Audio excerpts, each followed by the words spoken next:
here's my Christmas wish. I want Cats to make $1 billion, and I want the new Sonic movie to bomb at the box office. Would you rather Cats be a critical success or make a ton of money? Well, Cats is already going to be a critical success. That's not what I asked. It's based That's not what I on a asked. critically acclaimed work. Answer the question. Would you rather it be loved by critics but at the sacrifice of its financial gain, or vice versa? No, I want it to make $1 billion. Would you rather Cats be successful or the new Sonic fail? You can only have one. I guess I would rather They both the fail new or they Sonic both fail. Really? Yeah. Wow. You have that much anger for It's new not Sonic? anger. It's anger. It's not anger at all. It's just a nihilistic. It's very, it's a Joker type mentality of like everyone made such a big deal about this, and then action took place to remedy it for those said people, but then those people don't go and see it, or it turns out that there weren't maybe as many loud voices as we thought there were. Is that possible? It is. So possible. you're like the Joker for video game mascot movies? Yeah, I want to get the pile of specific money niche. and set it on fire. That's what I want. I want them to change Sonic, and then I want it to fail.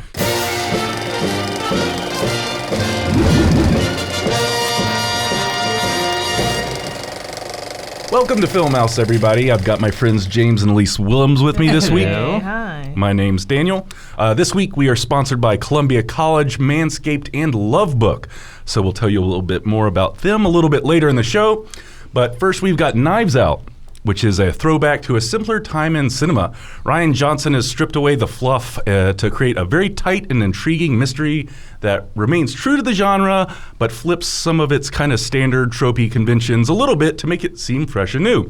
It's surprisingly funny, the cast is insanely good, and I think this is kind of the perfect family holiday movie for the coming season. Mm-hmm. Take your family out, enjoy the movies.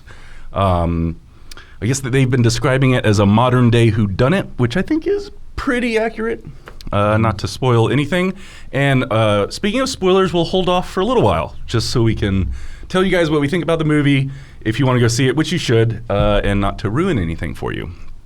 So I guess the cast is the huge thing in this movie, other than the genre. Was there anyone that stood out to you guys in the cast as particularly amazing or surprised you maybe with their talents? Daniel Craig is definitely going to have a career after James Bond. I think so. As goofy mystery man. He's really, really great as the pseudo detective. Benoit Blanc. Benoit Blanc. He's even got his own Poirot name. Yeah, he's got kind of this like French. He's got this Louisiana drawl to him. He's doing a little bit of a Kevin Spacey impression the whole movie, which is kind of weird. Yeah. But he's very, very fun in it. Mm-hmm. Yeah, he's really good. I think he's benefited from how long this era of Bond has lasted. Because, as opposed to some other previous eras where it feels like there's churning out another movie every other year, there's pretty large gaps of time sometimes between James Bond movies. Well, and that's one of the reasons he's in this, right? Rian Johnson said that Bond slipped starting shooting by a couple months. Yeah. And then Daniel Craig was in, and then I'll do it. Everyone else was in, and then you got a movie all of a sudden that you got to Yeah. shoot in 2 months or something like that. So he's definitely got this advantage going forward. I see him and I go, oh, it's James Bond. But then I also go, oh, but he's been in a ton of stuff along the way. Mm-hmm. And so I think, his career is pretty great. Yeah. Of course, everyone's going to be talking about Ana de Armas. I was going to say, she's wonderful, She really. was a standout for me in this. I only ever remember her from Blade Runner before this. I didn't even remember her. I was like, who is, she's really good in this. Very minor part. Who is this? And then so I looked her up and I was like, oh, right, Blade Runner. Yeah, I think that's where most people are going to be connecting her to. Yeah. And she's getting the Bond that's coming up. She's going to be playing Marilyn Monroe, apparently, in an upcoming film. Hard to imagine, but, she's gorgeous. Actors do, right? Yeah. But no, she was definitely standout, which is interesting because the early trailers for this movie make such a big deal about the family and the suspects and, everything's the mystery surrounding it. And they don't really focus on her all that much, or at least it didn't seem to me like it was focusing on her all that much. But the movie is is a lot about her. Sure. And I would attribute that to two things. One being her level of celebrity at the time. Of course, you're going to show Jamie Lee Curtis. You've got Christopher Collette. Plummer, you've got Toni Collette, you've got even Don Johnson. Like, Thank you're going to you. show all those people before you're going to show sort of no-name Anadarmus. Chris and also, Evans, Michael Shannon. The Rogues Gallery is a lot more fun than your sort of, straight man in this, if you will. Yeah, but that's one of my favorite things about the movie, non-spoiler, is that they do a good job integrating her into the kind of rogues gallery. They do, yeah. Well, and it's not the longest movie in the world, and each character only has a little bit of time, but I feel like they are very fully realized people. Yeah. After a few minutes with each one, I feel like you know where you're coming from with them, where their motivations might be, what their eccentricities might be. I feel like every actor just grabbed at the couple of minutes they had and just they were all chewing the scenes at the same time. And there's a story convention that Rian Johnson uses early in the film that we'll get to with spoilers that does that and that allows him to do that in a not easy way, but like a very straightforward way. And yeah, we'll talk about that with spoilers though. Yeah, I mean, this movie is Clue, right? Yeah. Like, it does a closed door murder mystery. it's the equivalent of getting a board game and having all these different pieces, which are all different colors. They all have different looks and different colors or whatever. Yeah. And then you flip over the box, and on the back of the box, it lists out in 3 sentences everything you need to know about those characters, so that way you feel compelled to follow the story. The locked room mystery is like one of my favorite genres, has been since I was a very, very little kid. And if you like movies, Clue is a good example. If you like stuff like Murder by Death or Death Trap or Murder on the Orient Express. Yeah, or even like the old Pink Panther movies, like Pink Panther or Shot in the Dark are 2 movies that feel like when they're all any location where it's like all these people and they're in this place and the place that they're at sort of becomes a character. Like the house in this so movie. I feel like when we're mentioning good characters, we should talk about the house that they're in. The production design, especially at that house, I think is wonderful. Even the small town, I feel like is quirky enough, but a little bit. The world that they introduced, the kind of the Thromby murder mystery publishing empire universe, I just found fascinating, and I want to see more films kind of in this world. Well, and the house itself has like little weird nuanced stuff to it. Like, I mean, this is not a spoiler, but Christopher Plummer, the patriarch of the family, he's a murder mystery writer, and he's made his family fortune, and so he's got that like throne of knives. Or I don't think it's a cherry, it's like just a weird, interesting collage of knives. Architectural piece. So we went to a screening that had Rian Johnson, did a little Q&A afterwards, and he said he didn't realize that he had basically made the Iron Throne from Game of Thrones until he saw it on set, which I thought was like a funny admission that, I got this from my subconscious. The house has like other little things about it that like feed into the plot, and then it's definitely board game-ish almost. Yeah. Like each room has a little rooms, kind of, and hidden passageways. Yeah, his little study up in the attic is like a thing, and it just kept going up. I really and truly like loved this movie a lot. I'm gonna go see it again. Me too. I really do think it's a perfect Thanksgiving, Christmas, holiday time film. Like, there's nothing violent, or there's not a lot. I don't think there's any nudity. It's something everyone can enjoy, and it was a surprising amount of fun. I feel like one of the quotes that pops up at the front of one of these trailers is, "Do you remember having fun at the movies?" Yeah. And there's not a lot of baggage of 10 other films. And you can go in, get your 2 hours of fun, and leave. And it was thrilling, even sitting in the very front of the theater like we were, staring up at the screen like that. I had a blast, and I don't know that I was expecting to at all. Kind of the antithesis to Murder on the Orient Express, which like fell flat and was yes. Oh, the remake. I mean, the remake, which that's exactly what I was thinking of, kind of going into this movie, because I was hyped for that. Yeah. That trailer, you had Imagine Dragons. Crazy cat. Never trust Imagine Dragons in a trailer. It had like the sign was sign? made out of, the title card was made out of like neon, and it was like flashing. It was stylish. I was like, okay, this ain't just gonna be this ain't your mother's Murder on the Orient Express. This is gonna be a new hot take. But that was clearly just a great marketing team tricking me, because then you get into the movie and it's very, very slow, very boring, true to the story, which is fine, true to the original film and the book, which is fine. But I thought there was a reason we were remaking it, is because we had a new vision for it. Oh, you thought they were going to do something new? Well, I just thought it was going to be maybe more kinetic. It was going to feel like that trailer made it feel, with just like, kind of like vibe to it, and Poirot was going to be some flashy new thing, but ultimately it amounted to a setup, a bunch of interrogations, and then a resolution. And I was pretty bored throughout the whole of it, but I was more disappointed because the bar had been set for the trailer. I would say similarly, this movie has a very good trailer, I thought. I know it's kind of divisive. Some people I was turned off by the trailer. Someone saw the first trailer and were like, it looks too cartoonish. For me, a lover of board games, a lover of those mysteries and stuff, I was like, yep, that's what I want. Yeah. I want a cartoon. Personality. You want these individual people to feel like these over-the-top caricatures. Yeah, if Wes Anderson made a whodunit, even like we're kind of watching promo stuff that I've never even seen for the movie before, but they released almost classic like early internet viral marketing where they have the characters in character describing their jobs and their roles and stuff, and it makes them feel like cartoon characters, and I kind of dig that. They are bigger than reality. Each one of those kids, especially they all have the color main schemes. children. They all have specific color schemes and tones and stuff like that, and I really, really like that. So the first trailer, I was like, please let this be the movie.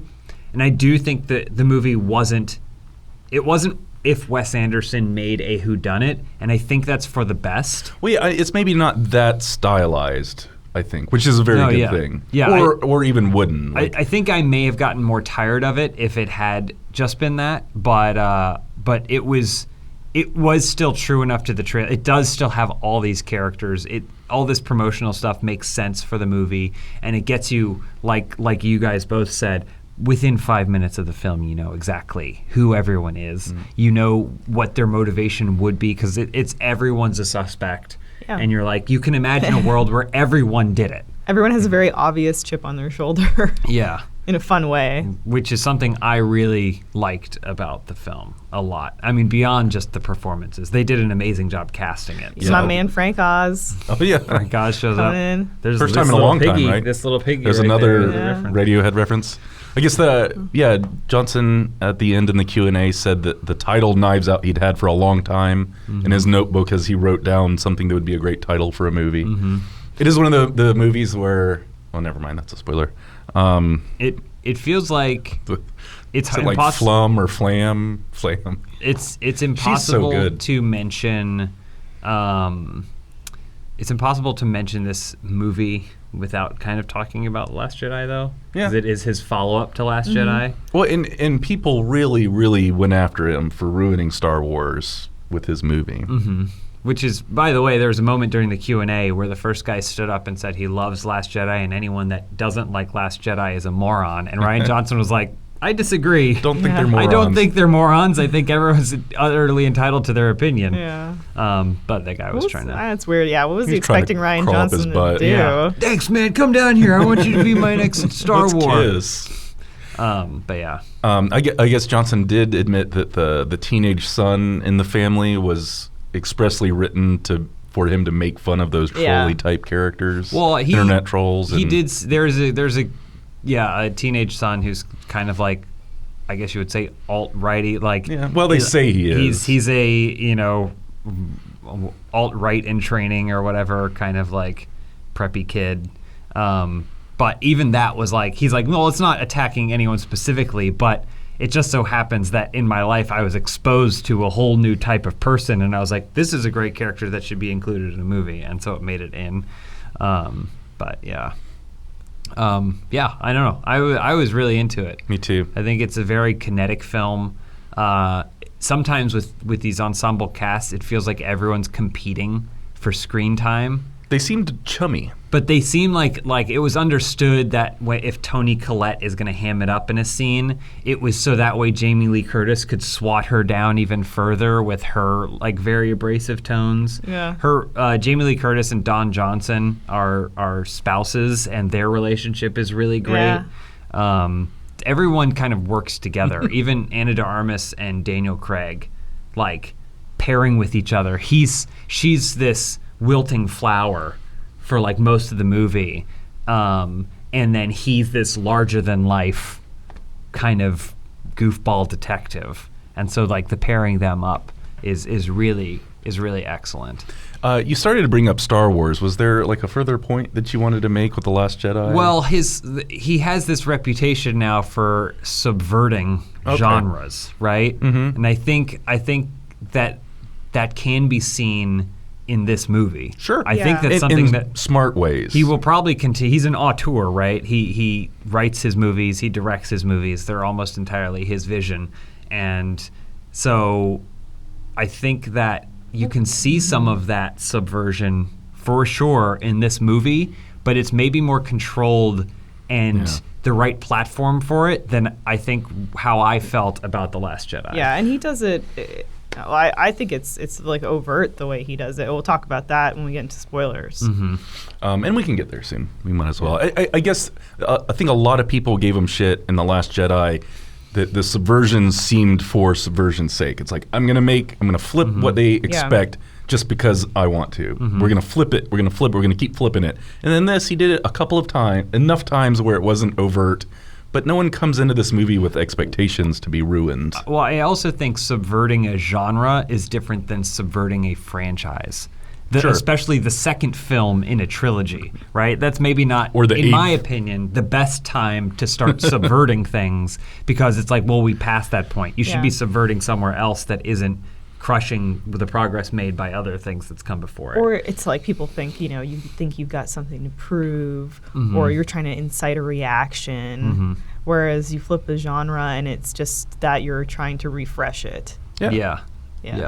So. Well, and I think doing something in a genre like murder mystery, which is old as shit, we've had these movies since close to the beginning of movies. Yeah. I think you do have to do something to make it fresh in a way through a subversion of some kind. Because if you did just a straightforward murder mystery, you might get something like the Orient Express, which just felt lifeless. Mm-hmm. Yeah. It's like, why was this made other than the name? Yeah. Right? Yeah.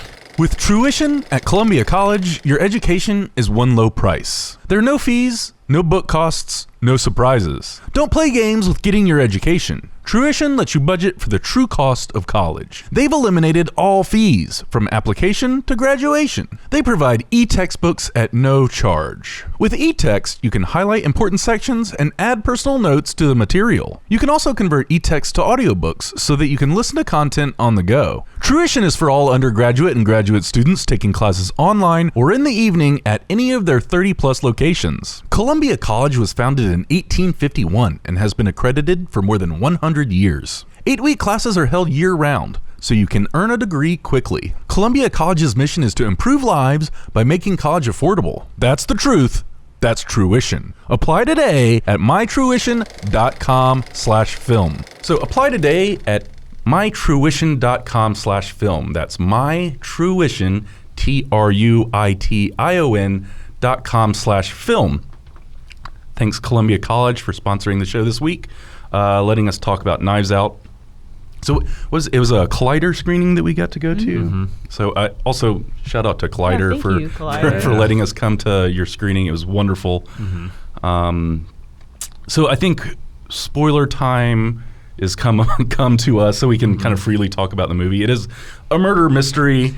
Mystery being the key word there. So I think we'll talk about a lot of things that could ruin the film for you if you want to go in fresh. So this is your warning. Was there something you wanted to say before? I was just going to say, I think the consensus here is you should go see it. Oh, yeah. Yes, I think it's pretty obvious that we love this movie. It's worth paying the money. You'll have a great time. And I think it's okay. We'll take the hit in watch time if you want to come back when we discuss when we move on to the next topic, because I do think that part of the joy of this movie is seeing it going in without it being spoiled. Yeah. Because there's a lot of tension that builds. One of the best features of this movie is it builds tension, and so I would recommend go to see it. Then you can come back and then you can watch the rest. I do want to see it again to kind of see. I feel like these movies hide little clues and little things in them to maybe try and lead you in the right direction, or even lead you off the direction of the main suspect. So I feel like this is something that would reward a second viewing. Now that I know. Mm-hmm. But Elise, you think this movie's great? Go see it. Absolutely. Okay. 100%. So yeah, go this weekend and then watch the rest of Funhaus on Sunday afternoon after you've seen Knives Out. I'm so happy because I felt like I was going in but like I was like, I'm gonna like this because it's very much in my wheelhouse. But so I'm so happy that it's just like a good movie anyway.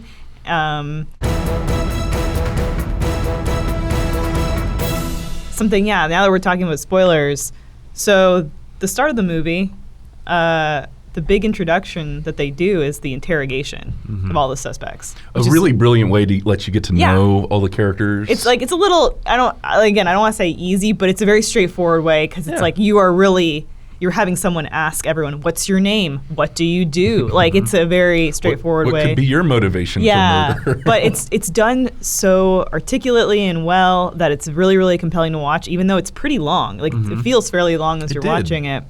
And it also introduces Daniel Craig. I will say, like, the one character that I felt not shortchanged by, but we didn't get too much from, Lakeith Stanfield, is, like, really, really great, but he didn't do too much in this movie. He was very much on the sidelines. Yeah, like, because at the beginning he's doing that interrogation, but then he gets sidelined a little bit by Daniel Craig, who has a great introduction. He's sitting in the shadows with his piano keys. And which I told you guys, I thought that when he was hitting piano keys, he was like picking out points where he thought people were lying. Yeah, that's exactly what I thought. But I guess Rian Johnson said it didn't. That wasn't it. There was no reasoning behind it. He told that To a little 6-year-old girl yeah. that asked a question that he was just trying to make his entrance big, which is probably the easy. That's filmmaking 101. I'm sure if we go to filmmaking 103, then maybe we get a little bit more elaborate. But it was a great way to like set up the gallery of everyone and in a really classic way. Yeah. It's funny that he admitted to just trying to do something weird with no reasoning behind it, because I feel like a lot of filmmakers might not, let you have that mystery. They might want to, he was just a lie detector or something. But to just do something weird for the sake of it, to introduce your character in a strange way, there it is right there. He did find, I thought, like fun and convincing ways to bring everyone together, because they're all gathered for Christopher Plummer's birthday, for Thrombey's birthday. And that's good. You don't have to create a reason for everyone to show up. Yeah, I was like, okay, well, why would all these people be back in this house? But I think that's always the tough part is, and the police are keeping them there. That's why they can't leave. With the locked room mystery, you run into that issue of like, well, how do I keep all these people here and invested and in this place? Well, that's what I kind of liked about it, because you would think, because there is a certain point where the police go, like, all right, you guys can leave. Like, the movie takes place not over the course of one night. You would expect like one of these to be like, it's one night in this house. It takes place over a couple days, and there is another thing that they come up with, which is basically the will.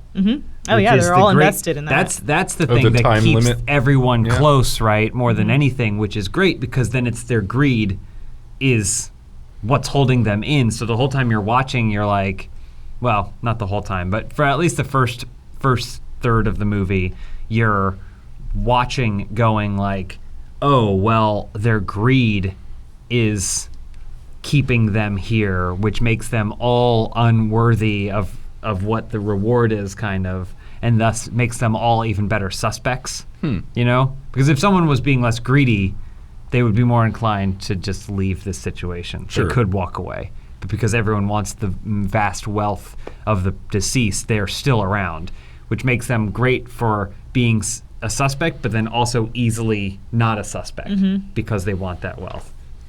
It's just a character statement, and that's what I really like about it. I thought Chris Plummer was great, and almost wished there was a little bit more of him in the movie. Yeah, he grew into like that old man with the twinkle in his eye, in like the roles that he's done in his older age. Yeah, I was glad that it was kind of a twist on it, because generally it feels like it's the cranky old person, and everyone's just waiting for this Scrooge or whatever, this old one to kick the bucket, and now he or she finally has, and all the vultures come down to try and pick the pieces away. But that's not what the case is in this. He's actually a pretty kind and benevolent patriarch of this family, and kind of looking out for their own good in his afterlife. If he's withholding to them in any way, it's because he knows that like they're gonna abuse his money. Yeah, I will say, full spoiler. There are two things that I thought kind of were shortcomings for me in this film. Uh-huh. One was what Elise mentioned about Lakeith Stanfield. I think he's a great actor, and I think he was underutilized much. here. Sure. I wonder how much of him might have gotten trimmed. Yeah. Maybe. I think he also had to was- sit next to Daniel Craig, who was a very eccentric, over-the-top character. Who got sillier as the film went on, So too. Lakeith maybe just had to be the normal cop, which is hard to grab screen time I think with. you cast the people you want to work with, not necessarily because every single role for that cast is the one that's going to give them the material that they truly have. You have this with all these characters, and then you also have Daniel Craig playing a wacky detective. Maybe you just want to work with Lakeith Stanfield. Yeah. You give it to him. He says, "Sure, I'll do it," and it's not the best utilization of him. So I was like, "Oh, that's a shame that he was underutilized and just kind of fades What's the other away thing? into it." The other thing is the version we saw, which I can only imagine is going to be on most screenings, is it opens with Rian Johnson Oh, yeah. telling the audience to please not spoil the end twist of the movie. Oh, yeah. You don't do that. I get Because what you're trying to expecting do. a twist? I get what you're trying to do by saying don't go on social media and talk about the end of this movie. But when you say there is a twist at the end of the movie, it means that the whole 3/4 of You're the movie that you're anticipating watching it, up yeah. to it, there must be a twist coming. Yeah. So for me, then this is just how I watch movies in general. But now when you've told me that there's a carrot at the end of a string, Yeah. the coolest thing about this movie is that it gives you the solution about a third of the way in. It goes, "This is what happened." Well, and we are violating his wish, essentially, by telling people. Well, we too much. we said spoilers, but like Spoilers. a third of the way in the movie, it goes, "This is what happened," and you're like, Which is "Oh." clever. Yeah. It's like that's cool. 18 minutes in or something. It- He it- tells you. It makes the rest of the movie real interesting because now you're trying to see how this character, I don't know how spoiler we want to get into it, but how this character is going to get out of this situation, Go straight how this is going to hard spoilers. unfold, and whether or not he can even trust this character. Who can't right? you trust? Yeah, because it's the way he described it. The film was a thriller couched in a whodunit, which is a really apt way of putting it. And like you said, once it tells you the solution, you're wondering, well, where can this movie go from here? And obviously, I also wish we didn't know the twist, but like, it's very similar to like you guys know like Death Trap with Michael Caine, Christopher Reeve. It's an old movie, but it is a smaller cast. It's not like a big ensemble, but like it's very similar where like it's got multiple turns in it, which is not a spoiler because it's like a 40-year-old movie. But it's got multiple turns in it to the point where like once you're given that turn, you're like, well, there's still like 75 minutes of this movie left. Like, what's gonna happen? Where can it go now? And I really like that. Yeah. Because there you can do a whole movie where it's like you're just building to who did it, but that's been done. That's been done a lot, and it can fall really flat if that final answer isn't super fulfilling. Yeah. So you're building the entire case of your film, and all of its themes or all of its excitement is waiting for that one last reveal. And if that just isn't the most momentous thing, it can make your entire movie fall apart. So I think pushing that to the end of Act 1 or whatever it was is maybe the smartest thing about this movie, because then it ratcheted up the tension in different ways.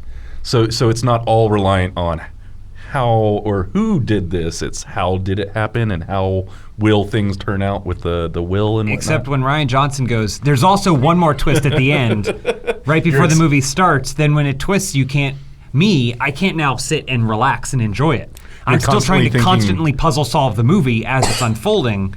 And then more twist. So that means that now I am still building up the final twist. So even if by having the answer be told to you a third of the way in is cool, the final twist has to be cooler.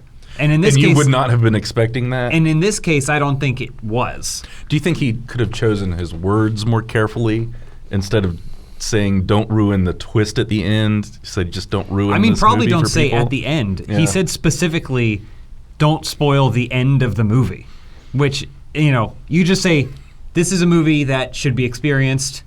We recommend. I hope he gets backlash online for this because he deserves to It's get not some his fault. online backlash. I guarantee you, he didn't go and say they should put a video of me at the beginning of every single screening of this. And I don't know. We saw a special it may have been our screening, so advanced maybe it's not in it. But I don't think someone on the marketing side of it. Well, the next time Collider invites me to one of their screenings, I'll politely say never again. I just Not say, after that Johnson debacle. It's like when you want to share a movie with your friend, and then you go, wait till you see the twist at the end of this movie. You're like, you have ruined the twist. Well, I'm going to spoiler some more stuff like Rian Johnson and talk about the house now that we're into it, because there are a few things in the house that are character building of it, and then also tie into the plot and also inform who these people are. It's great, like the stash on the mantle, stash box? like the stash box comes brilliant. You know, it's really great. Of course, it's a stash and it's a stash. The tiny door is great. The fake secret window door, one? the fake window is great. Upstairs, I loved his room and his study in the attic. I thought was really, really cool. It's such a great setting for the two of them to have that moment. And I really like the idea that it's a lot of character for Christopher Plummer, character building, in that he's this rich man, but it seems like he kind of just barricades himself in his little attic study, and he maybe lives up there, sleeps up there, kind of like a hermit. Yeah, and that's, I thought, was really indicative of who he is. And I really liked their relationship. Their relationship was great. The what's her name, Marta? Yeah. And Thromby. I don't know. They didn't have a lot of time to do it in, and again, they just maximized those few minutes of time they had together to where you really believed these two cared about each other.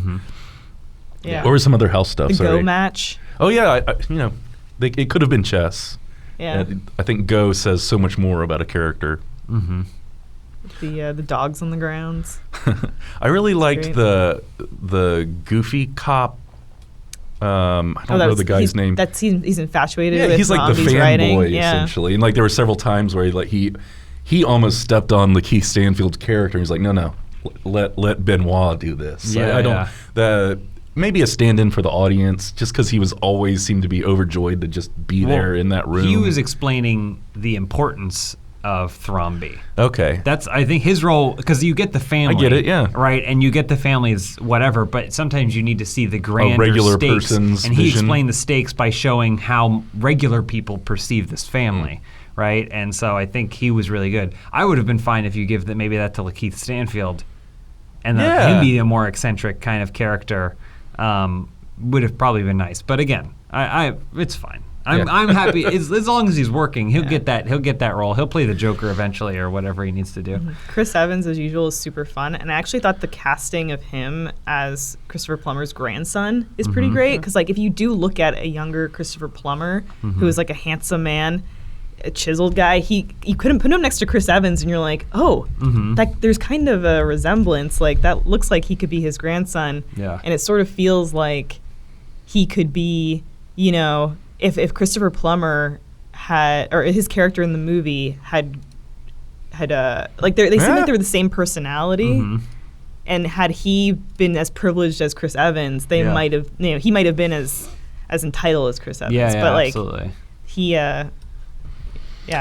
Chris Evans really cool. a little against type too, and maybe that's just recent. I think since he's Captain America and what seems to be his real personality, or at least what he puts out on the internet, seems to be like a golden good guy, boy, good person. And to see him be like a real shit is actually, I think, a lot of fun. It was more to like watch your hero guy just be a smarmy, shitty asshole. It was more like Scott Pilgrim, Chris Evans.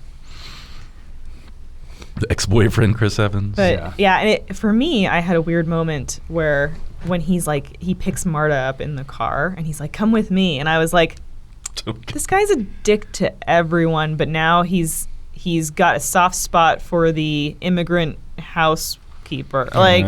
This is kind of weird, but there is so. Again, basically what happens... They're all terrible people. Basically what happens... I love rooting against them, too, because you hate them so much. They set up this whole family. They all want this will. Christopher Plummer, Thromby, the patriarch, dies. They do a reading of the will, and shocker, everything was left to Marta, his caregiver, who they established they have a pretty good She's relationship. like family, yeah. But it's like... And also, there's a bunch of scenes leading up to it, which is God. great because they're like, "Don't worry, You're taken care We'll of. take care of you. Your family. Your family will take care of you." And then it turns out she now has all the resources. She doesn't need anyone to take care of her. She can take care of herself because she has all their money. And so now they're all desperately trying to tell her that Yeah. it's irresponsible of her to think that she is deserving of any of this because she's not family. So Yeah. like there's a bunch of great, real good Her character greatest stuff building up to it. concern is that like her mother is here illegally. Yeah. And There was a lot of immigration stuff Yeah, in this, I think. it's- And it's done subtly it's and a clever. thing where the style of the film is pretty classical, the genre and setup, but the things it talks about are pretty contemporary, like the whole Oh, yeah. all the immigration stuff they talk about. A lot of people, some of the family discussions in this movie are the same discussions people are going to be having at their own Thanksgiving dinners Oh my God. So when they see this movie. There was that one shot, I think Johnson said that Don Johnson improv'd it, but when he just kind of hands Answer the his plate. overused cake plate, Yeah. just so subtle but so telling. Yeah. It's Well- like one of those perfect moments of an actor Yeah. kind of improving a moment by living in the time. Especially because that's not her That's not her job. job, No. yeah. It was supposed to be a social not a gathering, maid. but he immediately reverted to treating Yeah. her like she Like is help. Yeah, it's really there. It's layered. There's a lot of good stuff in it, and then I think the juxtaposition of it feeling like it's from a different era. The house that they live in, the costumes and clothes that they wear, Yeah. Daniel Craig's accent, like it all feels like His it's from a accent, different and era. it's like, who are you, dude? That you're just some guy who's not even a cop, but you just kind of get involved with cases. Yeah. Like, who are you? He had a isn't New Yorker profession- article. It's not a profession that exists in Yeah. 2019. It's a really weird mix of these two time periods. And the son, of course, who we talked about a little bit, the kid from It, he's really, really great in it. And there's that one moment with him in the bathroom that I thought was so funny. yeah. Yeah, it's great. But anyway, so it is funny. Then the switch now becomes Chris Evans really hates his family. He had already been. was already the He was outcast. already out of the will, and everyone was like, "Well, maybe you can learn something from this." And then when they actually read the will, they find out that everyone else is also written out of the will, and Marta's the only thing. So he has now this kind of. So I did think that it was out of character for him to be kind to Marta, but it was within character for him to see being kind to her as a middle finger to his family, Yeah. like Trying to continuous use middle her. finger to his Yeah, well, it was the point where I thought he hasn't made eye contact with her to this point. She's basically just been this non-existent entity to him. Mm-hmm. So he can't be completely,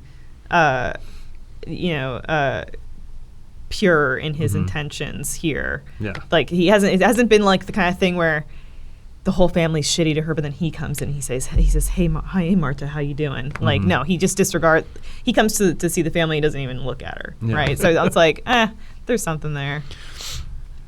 We were talking about that kind of the flipping of the genre convention of revealing what happened pretty early in the movie, but then there was a part of the movie where Marta is with Benoit Blanc and the two cops, and they're kind of retracing the steps around the house, and she's kind of secretly trying to hide little bits of things or like muck up the shoe prints. I just thought that the tension in those scenes was just extremely brilliant. There's any moment I feel like she could have gotten caught, and probably should have if Benoit Blanc is really this like expert detective or sleuth.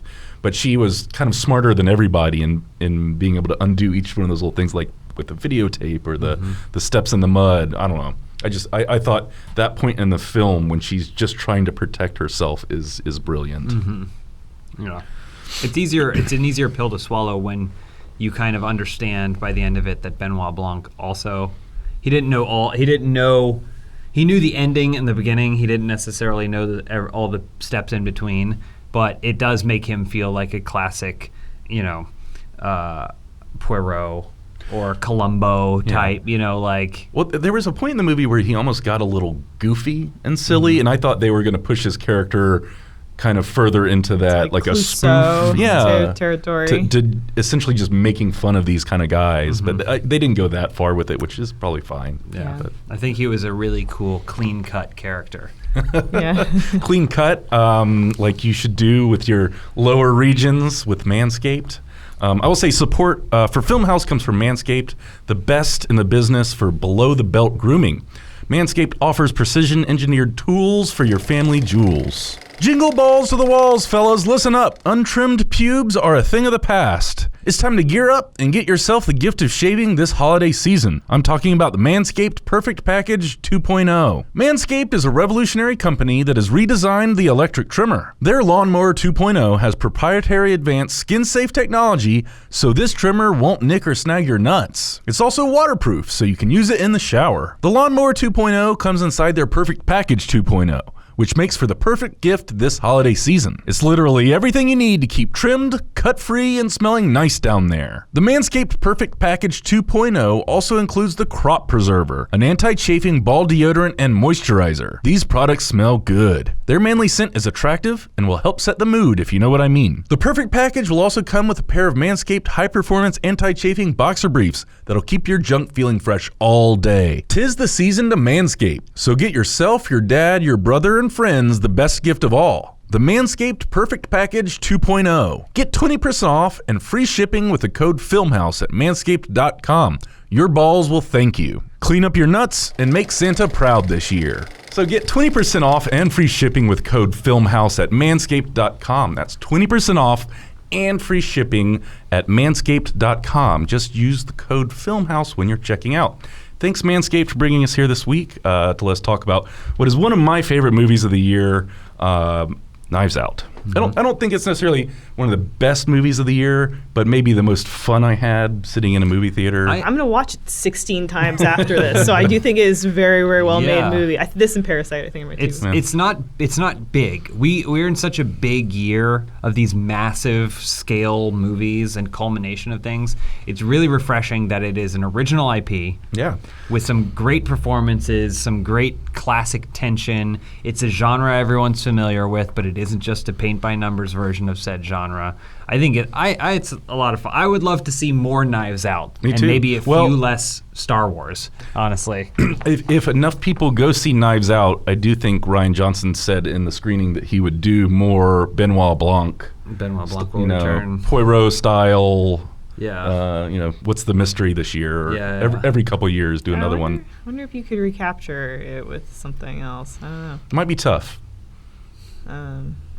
My favorite moments in this movie was when Ana de Armas and Chris Evans are in a car at the morgue watching it burn down, and then there's this really, really wide shot of Daniel Craig, and he spots them in the car, and it's such a comedically framed shot. It's great. Well, I thought it was excellent. Because in other movies, that would be the safe distance from which you were spying on a situation, but you're like, they're pretty close. Really?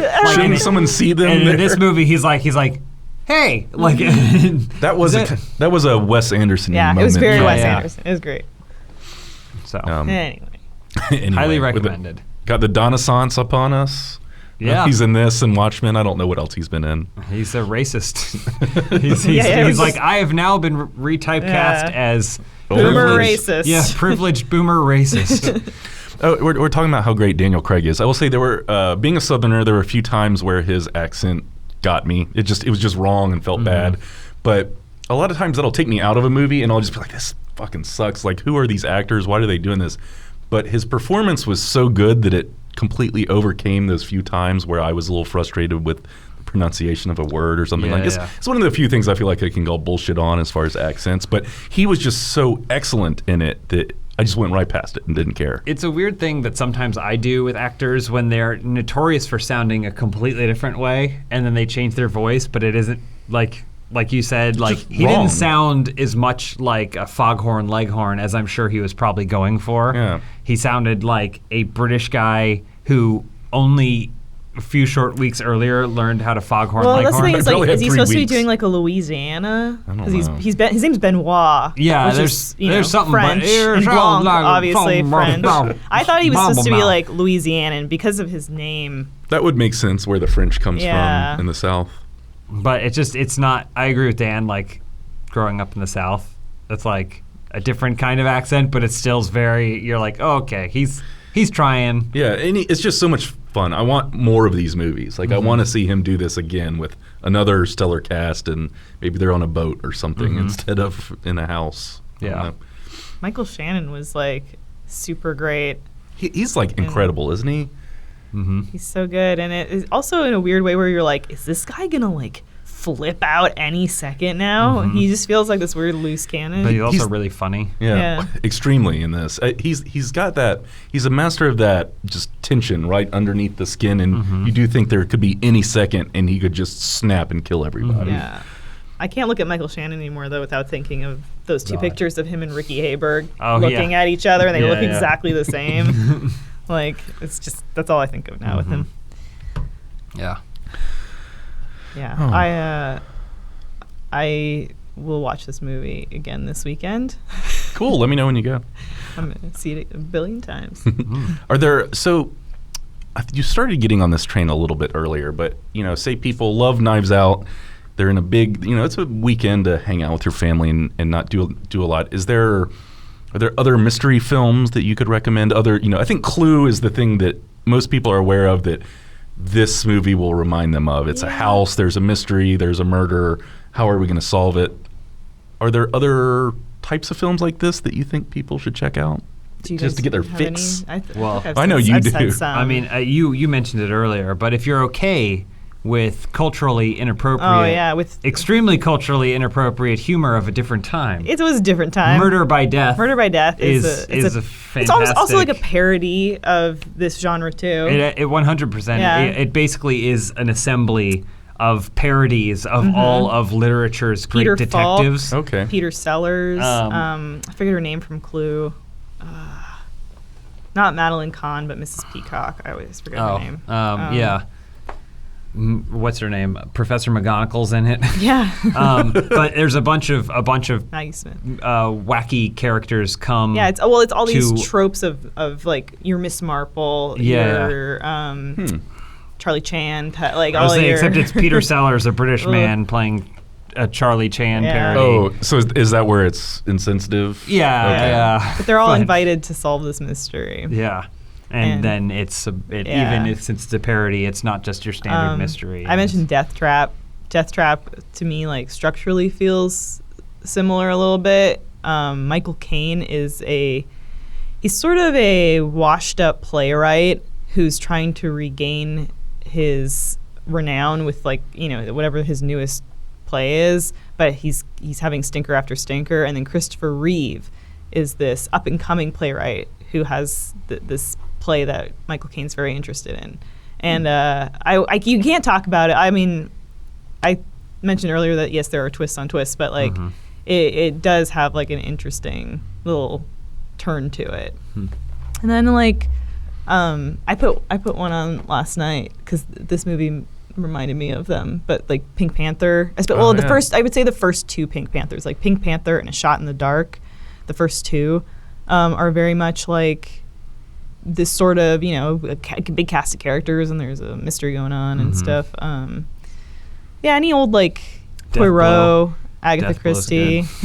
I feel like it also touches on maybe Hitchcockian mystery stuff. So maybe like a Rear Window or North by Northwest or Vertigo absolutely. Or something.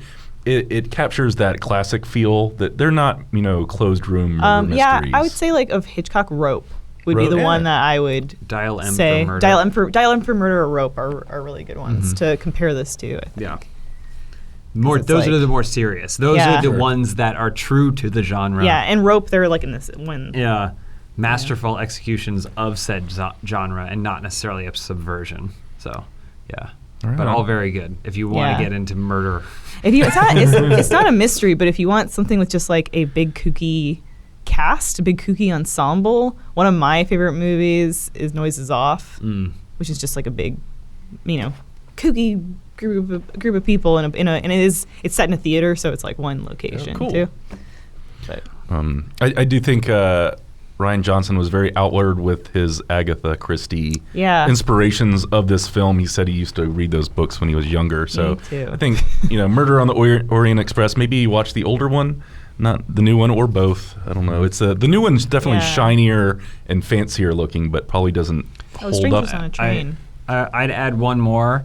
It's 2 weeks out, but the finale of Arizona Circle is a That's mystery. well- It is a cast of characters and a mystery of sorts. So tension-building mystery. So 11 Little Roosters. well, Ever heard people of it? only got so much time. So yeah, I guess what I'm going to say is please go see this movie so we can get some more Benoit Blanc in the future and maybe more films like this. If something like a Knives Out is a runaway success, studios usually pay attention and try and make more of that thing that people liked that once just to milk you out of your money. So if something as cool and fun as this is successful, I think we'll get more of them. Oh. More whodunits, more murder mysteries. We are still getting Death on the Nile. That's too. true. Is that next year at some It's supposed point? to come. That's another Agatha Christie Poirot book, right? Well, it's a, Yes. it's a direct sequel to Murder Yeah. on Orient Express because Is that that how movie it ends ended? with him going, "There's been a murder on the Nile," Yeah, and then it ends officially starting the HPCU. The Hercule Poirot cinematic. Yeah. Yeah, Death on the Nile, the new one comes out in October of 2020. Wow. So we've got a little while to wait on that. Oh wow. Oh, Dead Men Don't Wear Plaid. Steve Martin. Gumshoe. Man with two brains. We're just naming movies. Oh, so are there any closing thoughts other than, I know we've kind of beaten this horse to death a little bit, but other than that it's fun, go see it. It's a movie that deserves to be seen, I think. There's a Yeah. lot of care put into this movie. I also just think, again, kind of coming off of Star Wars, people were so upset. A lot of people were very upset about why this writer-director would subvert something. And while I don't know that Star Wars was the right thing at the right time to subvert, I do think this is an example of why subversion can create a more entertaining product. Absolutely. This is a much better example of that, and I think it is a testament to, I think, Rian Johnson's skills as a writer-director. Agreed. I think he's thoroughly entertaining and great at creating a finished product that is entirely his own. And this seems way more his wheelhouse than something like Star Wars, honestly, or at Yeah. least where he came from. My first experience of his being Brick. This is back to his roots as far as I'm concerned. Yeah. Good So. job, Rian Johnson. Excuse me. And he seemed like a swell guy, honestly. I think a Well, I lot doubt of he'd come directors... off like an asshole, right? well, a lot of them come across as douchebags, no matter what they do. They're like, just the all way right, they you ready sit. for the Q&A? He's like, nah, I don't want to. He seemed happy to be there, honestly. And something else I really liked about him was that he seems to work with the same people that he's been working with years, kind of brings them along and gives them credit. So he was constantly pushing credit for certain things off onto his cinematographer or his editor and kind of sharing that bit of, where this came from, why it's so great. It's not all me. It's all of these collaborators that I've had for years. And I respect that a lot because there are a lot of directors who work with the same people over and over again. You never hear them mention their names. One of the favorite stories he told was about how Jamie Lee Curtis was just like a delight on set. Yeah. And Just she hanging out. She didn't even have to be there, and she'd just come and hang out. People to were just like, be- why is Jamie Lee here? She's not in the... to just to be present, and then so he'd just start throwing her in scenes, and I was like, that's what I do. You're just around, so you're When in we the did shot. Arizona Circle, I was like, I don't need to be here until 2 p.m., but I get there at 7 a.m. and I just hung around all day, and that's how I end up as a priest in the sketch. I was like, you need me, I'm here, and then just enjoy the process. And I was like, oh, that's cool. So. Some other minor tidbits. I think you might have run down some of these on Twitter recently, but the movie was shot entirely digitally, which was, I guess, against his better desires to shoot on film. And he said no one could tell, but Except for it one looks, shot. Looks very digital. One shot to is me. 35 millimeter. Oh, that's right. Yeah. So like a yeah, birthday his gift. birthday shot. Yeah. And he was actually really open about being intimidated by working with the cast. Even after working on a movie like Star Wars, you get Michael Shannon and Jamie Lee Curtis and Don Johnson, all these incredible actors in a room, and it still intimidates a guy that's made Star Wars, which made him seem like a real person. Yeah. I don't know. We have a few more minutes. We could talk about Joker 2 made $1 billion. Joker 1 made $1 billion. Joker 1 made $1 billion, meaning we're going to get a Joker 2. Yeah, Excuse me. First R-rated movie to make $1 billion. I think that's an impressive feat and good for people that like darker, edgier, maybe more violent or sexually themed cinema. Because a lot of times I think a movie might get bumped down to a PG-13 to reach a wider audience and have a greater box office potential. And I think movies like Deadpool and Joker, where these are R-rated films making insane amounts of money, maybe will let studios take more chances on R-rated films. It's always interesting to see how a studio is going to interpret this. Do they think, oh, if we give any Batman villain their own the movie, trouble. so now we get Man-Bat, and then they're going to make a Man-Bat movie with a less talented director With Michael Shannon. and a less talented actor, and they're going to make it and it's going to bomb, and they're going to go, well, that's weird. How come Joker made that? Like, I'm always curious to see how a studio tries to interpret this. So we'll see. I don't know that the movie needed a sequel. No, and I think that might be the unfortunate part about success is that you can't just have $1 billion film succeed. They're throwing dump trucks of money at Todd Phillips, telling him he's got to make another one. Yeah.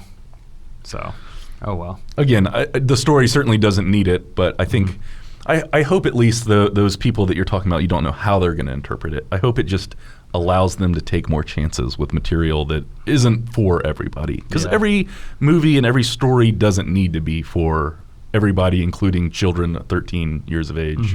Yeah. In sequel news, also, Noah Hawley is going to write and direct the next Star Trek movie, which I think is really cool. My only real experience with his work is from Fargo, the TV show, which I think is one of the best shows of the decade. Oh, yeah, the second season is perfect. I think all three of them are brilliant, but yeah, the second season I think stands out, even with a lesser cast than the first one, as just an exceptional season of television. But people say Legion is wonderful as well. I know Lisa's looking forward to Lucy in the Sky, diaper astronaut diaper movie. astronaut. No, I'm not. But I like that someone's making a movie about that. Unfortunate they're not including the diaper. Yeah, because that's a the pretty thing. big detail. That's Yeah, what everyone that's thinks the of. detail, and the fact that they're not putting that in the movie, you've lost my money already. You know, over Thanksgiving break, we could just shoot our own movie called Diaper Astronaut. And everyone's going to know what it's about. Just shooting a person in a diaper to the moon. Yeah. Even more sequel news. Well, let's just say I like Noah Hawley a lot. I think the last Star Trek film really fell flat. It was just kind of boring. And I liked the way JJ brought the series back from obscurity. Not obscurity, but it had died in cinema. And I think he made those first two Star Trek movies pretty exciting. So I think it's fun to see someone who I think is a really talented writer take the reins of this series, which is extremely well cast, I think. And I think maybe one of the big flaws of the second two films were that they weren't very well written. And I think Noah Hawley can handle that. And so one more sequel, Venom 2 started filming this week. We did it, folks. We got back our at it. Venom 2.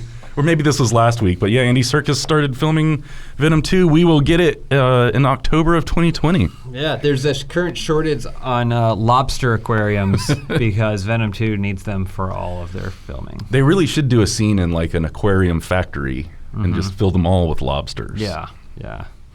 I don't know. But yeah, Tom Hardy and Michelle Williams are back. We're going to get some Woody Harrelson. So everybody look forward to a Funhaus on Venom 2 in the second weekend of October of 2020. Woody Harrelson. Hopefully he still has this Party City wig. Hopefully he didn't lose it from when they filmed the end of that first movie. I find that to be an impressive turnaround. If they're just starting to shoot this movie now and it's going to be in theaters in October, I think that's quite... Is that impressive? I Or mean, does that mean no one cares? It means they set the release date before thinking about how to make the movie. Because it made a ton of money. Yeah. And then they said, well, let's just do another one. The script didn't matter the first time. And now they just jumped right in. You think they just hue shift all those Venom renders to red? Yeah, absolutely. Yeah, so our last sponsor this week is Love Book. They make these cute little books. They're essentially this is a gift for someone that you like a lot. For the price of ordering them flowers or something that's disposable, you can give them a gift that'll last for a really long time, and I think means a lot Love books help customers express sentiments that can be difficult to say out loud. Users can create characters that look just like themselves and the recipient, detailed all the way down to the outfits and accessories. While customers have the option to personalize each page as much as they like, Lovebook's Express option creates a complete book with just a few clicks. Love books are the perfect gift for all occasions: Christmas, Valentine's Day, anniversaries and birthdays, or just because. Lovebook now offers a membership program as well. With the membership, you'll receive a free book when you sign up, 50% off any additional books, unlimited free digital books, and discounts on gift wrap and other products. Lovebook is not for yourself, it's always a gift. Lovebook is ideal for that special someone in your life that truly deserves a meaningful present. Visit lovebookonline.com/filmhouse to receive a special 20% discount only for Filmhouse listeners. They want more of James Angel and the Troll. I don't know if this shows We didn't up on give them camera any at all. information, by the way. No, they legitimately came They to just us. watched and Yeah, were so like, they will okay. watch you sleep and then write a book about you. Tug Nuggets joke. It's wonderful. What they did for us was very cute. And I think if you did this for someone that you know and love, they will very much enjoy this as a thoughtful present. Yeah. I mean, the thing is, Christmas is coming up, right? Yeah. So, like, the question is, what are you going to get someone for Christmas? Sometimes you don't always know what they need. So Something unique. So you can always get them something that's unique, that means Like that's this. custom, that means something, and like I feel like it's always a safe bet. Yeah. So visit lovebookonline.com/filmhouse and you'll receive 20% off, and that's for Filmhouse listeners. And thanks Lovebook for sponsoring the show this week. Also, thanks to Manscaped and Columbia College for sponsoring this week. Just to reiterate, I think we love Knives Out. Please go see it so we can get some more stuff like this. And we are out of time, so we don't have time to talk about Nash Bridges reboot. Oh, no. Is that Sorry. on the list? It's on the list. It was on the list as we won't have time to talk about the Nash Bridges reboot. Thanks for coming around, everybody. See you next week. Bye. It's a practical Puppet, yeah, it's puppet, a puppet and so they character. said like, oh well, we need to shoot it one way without the puppet, and then one with the puppet, just in case we do it CGI. We're not sure. One of hers was like, "Don't be a coward. You should film it. Dedicate to the puppet." God, he's great. They talked about a lot of cool stuff though too. Like, we'll talk more about the show, but